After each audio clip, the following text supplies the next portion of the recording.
And the only way to combat inflation, is with monetary policy. There are fiscal policies that you could implement. The problem is implementing fiscal policy is much harder because now you have partisan values at play. You have partisanship at play. You have disruptors. You have people who are going to play the role of obstructionists. Now, fiscal policy, the GDF video, the day Democrats destroyed the economy. On December 7th, 1981, 45-year-old James von Brunn entered the headquarters of the Federal Reserve in Washington, D.C. After writing his name on the sign-in sheet, von Brunn explained to a security guard that he was a photographer intending to take pictures of the boardroom inside. After being told he'd have to wait, von Brunn sprinted up the staircase, and the security guard swiftly chased after him. Von Brunn was then met by another guard in a corridor and promptly pulled out a sawed-off shotgun. Before he could pull the trigger, von Brunn was overpowered. In a bag slung over his shoulder, security recovered a .38 caliber revolver and a hunting knife. He then claimed to have planted a bomb in the building, which turned out to be a hoax, leading to the building being evacuated. He said he was distraught over high interest rates and the state of the economy. Driving throughout the U.S., through its countryside and urban areas, through cities and towns big and small, the corpses of industry litter the landscape. Abandoned factories, plants, and yards are reduced to overgrown and decaying structures. Whole towns and cities have been gutted by the void, causing a mass exodus of working-class communities. The factories that sustain the lives of millions of families were not killed off by the gradual and natural process of neoliberalism or Reaganomics, but by a deliberate policy exacted on the economy all at once. Indeed, Ronald Reagan has been a convenient scapegoat for liberals to unload all of the ills of the economy onto. And while his fiscal policies have set the stage for deregulation and cuts to social spending, causing a massive wealth redistribution to the upper crust, it is the monetary policy from just before his presidency which set the stage for the 1980s. The American post-war boom brought unprecedented prosperity. Millions of families became homeowners. The government subsidized cutting-edge industries that added to their global hegemony. But, of course, the side effect of a booming economy is inflation. The Federal Reserve is in the position of the ordered the punch bowl removed just when the party was really warming up. Inflation had become out of control in the 1970s, and by 1980, the Consumer Price Index showed an annual inflation increase of 13.5%, the highest it's ever been. President Jimmy Carter was sandbagged for the state of the economy, and therefore inflation was the Democratic Party's cross to bear. Carter made the decision to shake up monetary policy in a dramatic way, and would appoint a towering figure, both metaphorically and literally, as he stood at 6'7", one of the most influential Federal Reserve chairs in its history, Paul Adolph Volcker Jr. Paul Volcker would be chosen to be the executioner of the economy, and the Federal Reserve marched in lockstep with big banks to achieve their aims. Now, this video isn't just about how private banks influence Federal Reserve policy. You'll have to watch my last Fed video for that, which is on the screen now. But just as a quick review, the Federal Reserve System consists of a board of governors in Washington and 12 reserve banks throughout the country. Back in 1979, the heads of the reserve banks were mostly chosen by the private banks in their districts. But what I didn't go over in my last video is the Federal Advisory Council, or FAC. Put simply, the FAC are private bankers chosen by the reserve banks who meet with the Board of Governors 4 times a year. In 1979, the FAC members included the chairman of the board of Citibank, for example. On September 7, 1979, the FAC would have one of their routine meetings. It would prove to be one of the most consequential in modern American history.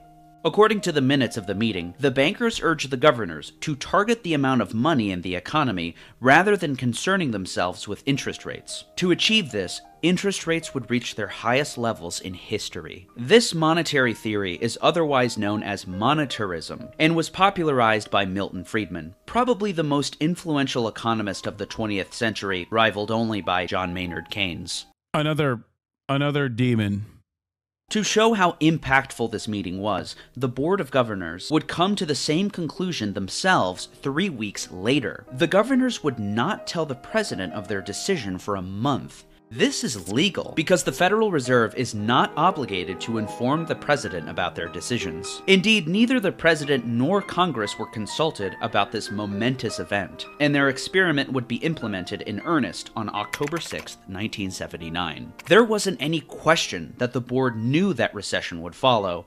That's the penalty you have to pay for going out too far on the inflation side.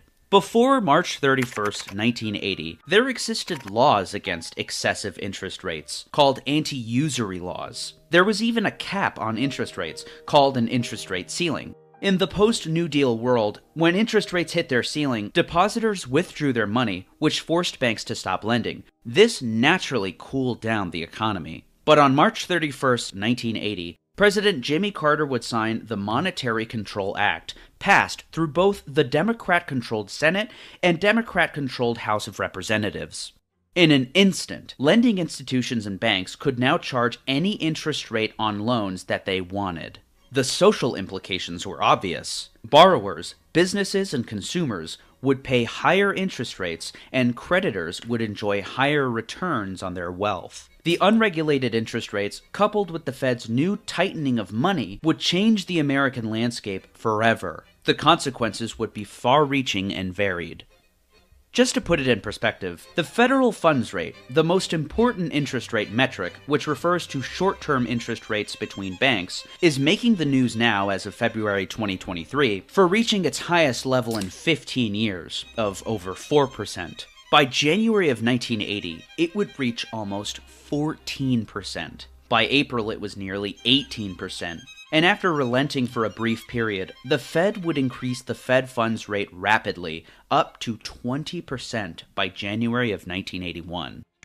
What followed was the worst recession since the Great Depression. For nearly 2 years, the unemployment rate increased every single month. And by 1982, 12 million people were out of work, with millions more relegated to part-time, a total of as many as 20 million people. But the so-called dragon of inflation was slayed, and the inflation rate was curtailed to under 4%. What was the result of this? Well, the recession, as all recessions, was very profitable for banks and holders of large financial wealth, as explained in my last video about the Fed. Bankers enjoyed the high returns from loans made just before the recession and used the cheaper money from during the recession to invest and make even more money. Their cash and dollar-denominated assets started to appreciate due It also contributed to the financialization of every sector to low inflation, and they became extraordinarily wealthy. While construction, manufacturing, and farming took... Can you explain to your financially illiterate chat that raising rates is necessary to stop hyperinflation? Your uneducated chat doesn't understand Volcker saved the USA from hyperinflation. Educate them, please. So there's a couple components that factor into the hyperinflation that took place. Obviously, oil was a major contributor to that. But I don't know why, especially when we're talking about the 70s and 80s, Americans tend to operate on today's understanding of the economy, that there is simply no fiscal policy that could ever be implemented at that time frame. And the only way to combat inflation, is with monetary policy. There are fiscal policies that you could implement. The problem is implementing fiscal policy is much harder because now you have partisan values at play. You have partisanship at play. You have disruptors. You have people who are going to play the role of obstructionists. Now, fiscal policy, of course, is fiscal policy happens through legislation. Monetary policy, on the other hand, happens through the Fed. Okay, the Fed limiting or increasing the money supply. If you don't have any interest in applying fiscal policy, any sort of like deflationary mechanism through fiscal policy, yes, you are going to do this. You are going to solve the problem in a way that ends up benefiting the banks. This is the story of exactly that. historic and permanent losses, 1981 produced more returns for banks than at any time in the 1950s, 60s, or 70s. And what did the banks do with all this wealth? Surely they invested it responsibly and carefully. Actually, they started loaning it to underdeveloped countries. To paint a picture of just how reckless and brazen American bankers had become, 9 of the largest U.S. banks' risk exposure, meaning the amount loaned compared to their capital, was over 200%. This meant that if a country defaulted on a loan, the loss would wipe out more than 2 times the money that the bank had on hand. For the poor countries, what economists call least developed countries, or LDCs, things became very bad during the recession. For starters, the Federal Reserve raising interest rates raised them around the globe, so countries had to pay more for their debt. But on top of that, they lost their most important export market, the United States. The lack of demand created what is now known as the LDC debt crisis. The Fed mobilized to facilitate currency swaps, swapping currencies with countries, giving them much-needed dollars to back up their economies. This bided them enough time before the IMF would enter the equation. Starting with Mexico, the IMF would loan money to roughly 15 countries, culminating in the beginning of the era of the Structural Adjustment Program, or SAPs. SAPs were how the IMF would apply conditions to loans that included cruel austerity measures, including privatizing industries causing mass layoffs, suspension of price controls, wage cuts, and cuts to welfare programs in already miserably poor countries. These countries' budgets would be oriented toward paying back loans, which became impossible given the high interest rates, which compounded, creating a larger balance sheet for them to pay every year. This virtual Ponzi game would increase the debt burden for years to come. According to the World Bank, another partner in the destruction of developing economies, in 1982, the Caribbean and South America owed $330 billion in debt. By 1984, they owed $374 billion.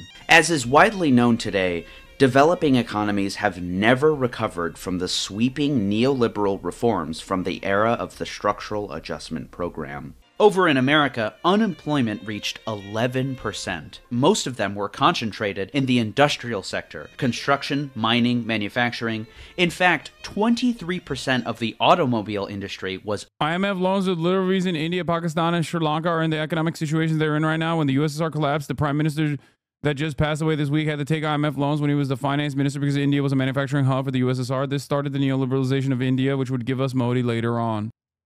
Unemployed, as well as 29% of miners and 22% of construction workers. Typically in periods of economic downturn and mass layoffs, the economy would pick back up and industrial workers were able to enter the job market once again. But in the 1980s, the manufacturing and industrial sector withered away and died for good.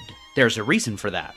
To many Americans, the idea of devaluing the dollar sounds like a bad thing, even vaguely unpatriotic perhaps. A weak dollar must weaken our mighty nation. A strong dollar means a strong economy. You would probably be surprised to learn that the strong dollar is, more than anything else, the primary cause of the decimation of American manufacturing. This isn't a secret to economists and the board members of the Federal Reserve. The correlation between a strong dollar and weakening economy is well known. What happens if you don't pay back the IMF? That's not a thing. You're done. Then no country will lend you money. And at worst, a leadership that refuses to do that, well, they'll find themselves no longer in power. After the 2008 crash, the Fed governors and presidents discussed at their meetings how they were going to stimulate the economy. I won't go into quantitative easing in this video, that will be the subject of a future project, but in discussing their plan, the Dallas Federal Reserve Bank president spoke earnestly about their goals. Another desired benefit is to devalue the dollar to stimulate demand for our exports, and I don't think we should be saying that publicly. Put simply, when the dollar is worth less compared to other currencies, American goods become cheaper. So those exporting agricultural products, for example, are able to find buyers who will take advantage of cheap American goods. This means more economic jobs. The opposite happens when the Also in Sri Lanka, when the neolibs took power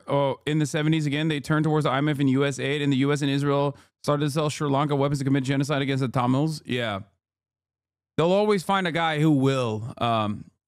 Somehow, mysteriously, there will always be a person who will work tirelessly to implement austerity measures and take out additional loans in order to pay the fucking to pay the principal on the previous loans, and also will be a willing servant of the West. At least historically, that's what has happened always and forever. Dollar is too high. Foreign imports, like Japanese cars for example, have a competitive edge, and American producers and workers suffer as a result. Not only Americans, developing countries holding debt, which is paid back in dollars, have a Do you ban chatters to support North Korea critically? Am I allowed to have that take here? I don't know what you're like. What do you mean?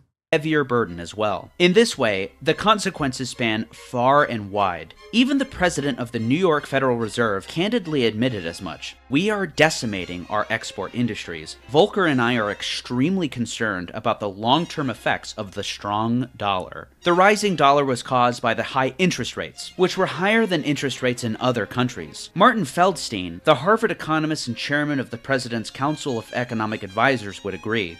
The fall in exports and the rise in imports that result from the stronger dollar are clearly causing unemployment and threatening individual firms with possible bankruptcy. The establishment economists knew better than anyone else what was going on. Even the architect of the operation, Fed Chairman Paul Volcker, relented that the dollar was a big mistake. I kept worrying about the dollar coming down with a thud, but by late summer of 1984, it became apparent that this was taking starch out of manufacturing. And that's putting it lightly. Jobs were extinguished, many of them high-wage unionized jobs. The destruction of the dollar was permanent. The high interest rate... Okay, but the profits went up quite a bit. Okay, and it would make way for profits to rise spectacularly, especially in the Reagan era. So, profits for corporations. It virtually gutted American manufacturing, American industry, American labor. It destroyed... It was the final blow... Or it was like starting basically the final death blow to American labor power in general. But top donor, light streamer, car on fire. Dude, why do you think I would fucking watch that right now? Just take a day off. Rates, the dollar, the unemployment, the outsourcing, all created a perfect storm. A sinister marriage of high interest rates and depressed wages. For the first time since World War II, the percentage of American families that owned their homes decreased. To quote William Greider, the old would lend their money to the young at higher prices than ever before. Young families forming in the 1980s, setting out to buy a car or their first home, would confront credit terms and interest rates that would have terrified their parents. Double-digit mortgages and floating rates that left them vulnerable to default. Homeownership, the central component of what was described as the American dream, would gradually shrink among the population, most dramatically among younger families. In one fell swoop, the decision to pass the Monetary Control Act in 1980 proved to be a fatal blow to the idea of a stable income, being able to live securely. I don't understand anything. Could you please summarize? I don't understand anything. How do you profit? How do profit go up if you're not selling anything because your manufacturing is done? Wait, what? No, American companies are still selling shit. It's just not being manufactured in the United States. It's being offshored into countries that we've destroyed. Sometimes through the IMF and the World Bank, other times through direct war, other times we're just taking advantage of the destabilization that's taking place. But ultimately, even with the increasingly complicated web of international trade, manufacturing costs go down dramatically when you don't have to actually use domestic labor and you can just use manufacturing hubs overseas. Profits go up, but profits going up doesn't mean anything for you. It doesn't mean anything for you at all. Maybe sometimes outside of, the cost of goods being relatively low. But the price for that is actually fairly damaging to longer economic trends. That's why you have so many ghost cities in the heartland of America. That's why even though the GDP goes up, or even though the stock market is doing fantastic, the average American doesn't see the benefits of said reality, and that's why homelessness goes up. That's why people just no longer have the same stable income and a livable wage that has to be fought for every step of the way. A lot of Americans, a lot of the Americans believe that when the economy is doing well, or if the stock market is doing well, then they're doing well as well. And there have been many initiatives to universalize that as well, to make people feel like it's, they have a vested interest in the continued profits of corporations. Corporate profits go up, stock market does better. You have a 401k. You believe that your net worth is going up as a consequence of that. Your nest egg is doing better as a consequence of that. Okay. Meanwhile, as is the case with every other aspect of capitalism, the gains are not socialized. The gains are in the hands of the few. The losses, on the other hand, well, the losses are socialized. So when the stock market is doing poorly, you actually feel it. When the stock market is doing well, you don't actually feel it. It's that dumb argument, Alabama has a higher GDP per capita than Spain, as if that meant the quality of life was in any way comparable. Exactly. It's true. The poorest American state in the nation has a higher GDP per capita than fucking most, like the entire nation of England. Okay? Not feeling it is feeling it. What do you mean? What contributes to profits do not, in many circumstances, does not actually benefit you. Okay? I'll give you one very easy example. When a massive corporation merges with another or acquires another company and they lay off a shit ton of the employees, let's say they lay off 100,000 employees, okay? Not 100,000, 10,000 employees. They've done this at the behest of eliminating redundancy, okay? Their stock prices go up. They're doing very well in the stock market. But for 10,000 people, they just fucking lost their jobs. So does that translate? Does that translate to a healthier economy overall? What the markers of success for a healthy economy, a robust economy, are sometimes diametrically opposed to the interests of the population. This concept, unfortunately, is sheltered, especially with the increasingly financialized industries that we have in the United States of America. Immediate harm to the consumer, immediate harm to the, like the most tangible harm that you can foresee is something like all the controversies surrounding Boeing. Boeing at this point is no longer one of the most significant titans of American industry, although there's still plenty of, especially because of defense, plenty of things that Boeing manufactures within the United States with American hands. Having said that, they've increasingly outsourced their manufacturing, certain parts of their manufacturing, and constantly cut corners. This has created genuinely less safe products overall. This is yet another aspect of Boeing basically behaving like a bank. When I say financialization of American manufacturing, or financialization of every sector of every sector of the American economy, what I mean is virtually every company that under normal circumstances is supposed to like create a product, sell that product to you, and then their profits go up as a consequence of that, as long as they can make sure that the product that they're selling to you is competitive in a normal market and is good and is relatively affordable.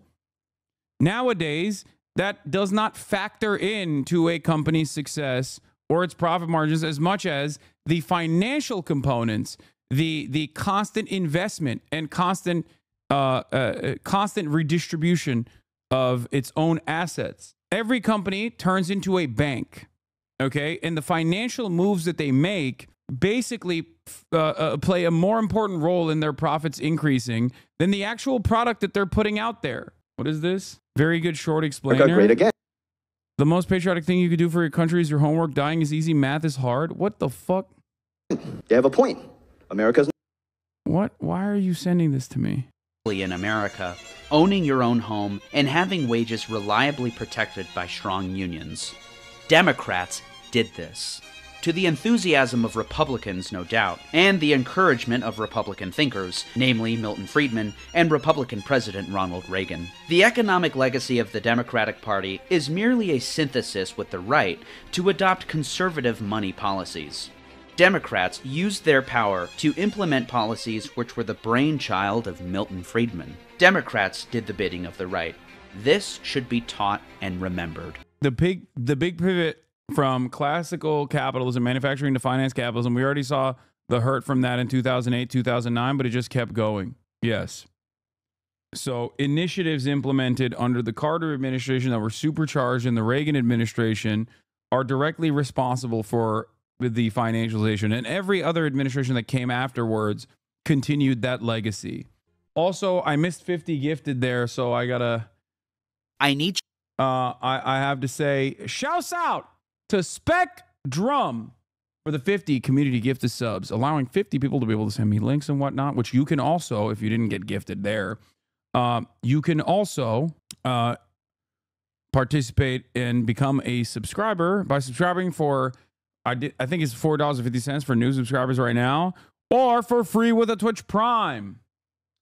Boeing managers will pressure you nonstop to push out product, and then you have to threaten them with law, so you can't just do the quality as required for the product. They don't care for quality, only quantity. Okay? I see the NVIDIA and rival setting for FPS with good visuals just now, by the way. What? As a link? I don't understand. But yeah, we talked about that.